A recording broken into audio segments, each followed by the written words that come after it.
Welcome to Orion Outreach, where we introduce you to the incredible work that nonprofits are doing right here in our community. Today, we're going to be talking with Sweet Dream Projects, and you're going to be blown away at the things that these ladies are doing here right in our community. First, let's introduce yourselves and let's talk about the amazing things that you guys are doing. I'm so excited to have you. So welcome. Thank you. Thanks for having us. My name's Kay Ponicle, and I'm a co-founder of the Sweet Dreams Project. We started the project 17 years ago, and still excited with every project. That's great. And Kathy, you have helped with the Sweet Dreams Project. What is your role with Sweet Dreams, and how have you enjoyed this journey? I have helped here and there throughout the years, but this was my first hands-on room that I've done this year with my friend Wendy Russell. Wonderful. So, Kay, tell us, what is the mission of Sweet Dreams? What is your goal and mission with your nonprofit? Well, the mission really is to create healing environments for children with serious chronic medical conditions. So really the idea started 17 years ago. My husband and I were adopting a little girl from China, and I happened to get pregnant at the same time. And my brother's an artist, so he created the most spectacular nursery where he painted every inch of the room, the ceiling. It was so magical. And from that experience, I kept thinking like, oh wow, my daughter's coming from an orphanage to this magical like castle kingdom, you know, it was just spectacular. And I just had this gnawing idea that we should be doing this for kids. And you know, who would deserve it better or more than children with a serious medical condition? So that's kind of how the idea started. But then at the time I had this painter, another gal doing some work in my house, and she said, you have to meet this gal. I really think the two of you would become good friends. And this gal happens to be my partner now, Chris Appleby. And at the time, her husband had just started a business, and they started their own foundation. But they were looking for a mission at that time to kind of wrap their arms around. And so when we got together, we did become fast friends. But I shared this thought, and she's like, yes, let's do this. And I think maybe originally I thought, oh, we would go and do some bedrooms for some children, but she kind of had a bigger idea. Yeah. So we started working with area hospitals, and we just, from that point on, we've done hundreds and hundreds of bedrooms with a committee. We're volunteer based, and I remember our first meeting, we had a bunch of just moms that wanted to make a difference. And 17 years later, we have really the same ladies that have been so committed to this project all the way through, which, I mean, they're like family, and they're just beautiful women who want to make a difference, and they have. And how do you, as a committee or as a group, how do you select these families? How do you even, I'm sure it's so hard to say this family is more deserving, not that they are more deserving, but this is the one we're going to work on right now. How do you decide or choose the family that needs this? It's hard to say no, first of all. I bet. From that standpoint, but we work with the hospitals, and the hospitals really do know these families and the children that really need it.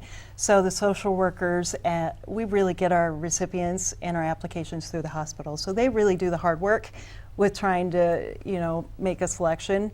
Once it gets to us, there have been very few that we have, you know, for whatever reason, chosen not to do. And how many a year do you do? Our goal is 20 to 25 spaces. That's a lot.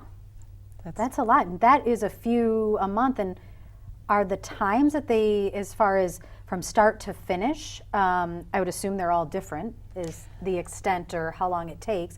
So how long does it typically take for this to happen for a family, and are they really, is it the house in disarray at that time, or?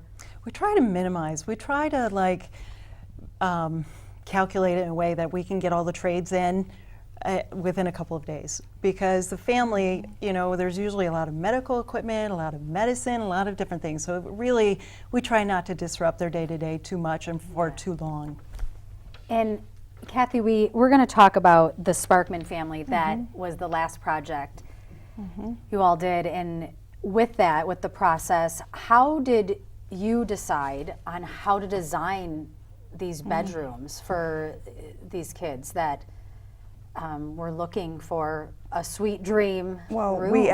Wendy asked them what they wanted for their rooms, and we just took off with that. One boy wanted graffiti on his wall, and the other boy wanted to make sure that we incorporated orange and some type of solar system or something like that. So that's where it all began, and it was fun. It was fun giving them what they wanted. And meeting this family and being there, seeing how a child with an illness, how when you saw that family the first time, and to the result, I fell in love was with that? those boys and the mom. She needed some help, and moms just need help once in a while. And Wendy asked me to help her out, and I was more than willing to do that. And once I met them, I fell in love with them. They're great people, great boys, and it was easy. It was fun. And we wanted to make sure that we had it done for Christmas. So there was a little pressure there, but it was so rewarding. And so I take it you had it done for did. Christmas. And when they saw those rooms for the first time, because I'm sure it was hard for them not to peek while you were working on it, what was their reaction and how did that make you feel to see this done? It was incredible because my son's an artist as well, and he went in and painted Jesse's room exactly how he wanted it. And I was there when he walked up the stairs and saw it, and he was just overwhelmed, and it brought tears to my eyes. It was a great feeling. I would do it again in a minute. Very, very rewarding. And as a volunteer, what would you say if somebody's thinking, oh, I don't know if I can do it, or should I get involved? What would your words of encouragement be I would for say someone? just do it one time and see how you feel. I mean, it's so rewarding, and I really have not done a lot of volunteer work, and I would do it again. It was a group effort. A lot of people came forward. My son helped out. My friend donated blinds for the windows, and it was a great feeling, especially at Christmas time, because instead of me focusing on my family and my home and things like that, I was helping another family out, and it felt good. Yeah, I love that feeling, and I always talk to my volunteers and other community work that I do, and I say, volunteering's for your soul and for you healing. Yes, it does help, but it's really about what it does for you. And Kay, how has this changed your life and your vision on looking at giving back and really changing lives? I think I'm humbled. I think giving's the easy part. I think sometimes receiving's really hard. To be in their spot, caring for a sick child, or maybe they were already in crisis before their child became sick, and to allow people to come into your life and go through your things and transform your space. I think it takes a lot to allow someone to do that. So I think giving's the easy part. I mean, it does. The gift is in giving. But I think it takes a lot for these families to open up and allow us to come in and really see and to lift them. So. Yeah. And how do you find the funding to make these dreams come true for these families? How do you find the funding? Well, we do a big annual event called the Hats Off Luncheon, and that is our primary fundraiser for the year. 400 women usually at the Town's Inn, so it's coming up May 11th. Wow. So that's the big piece. But we also partner with area designers.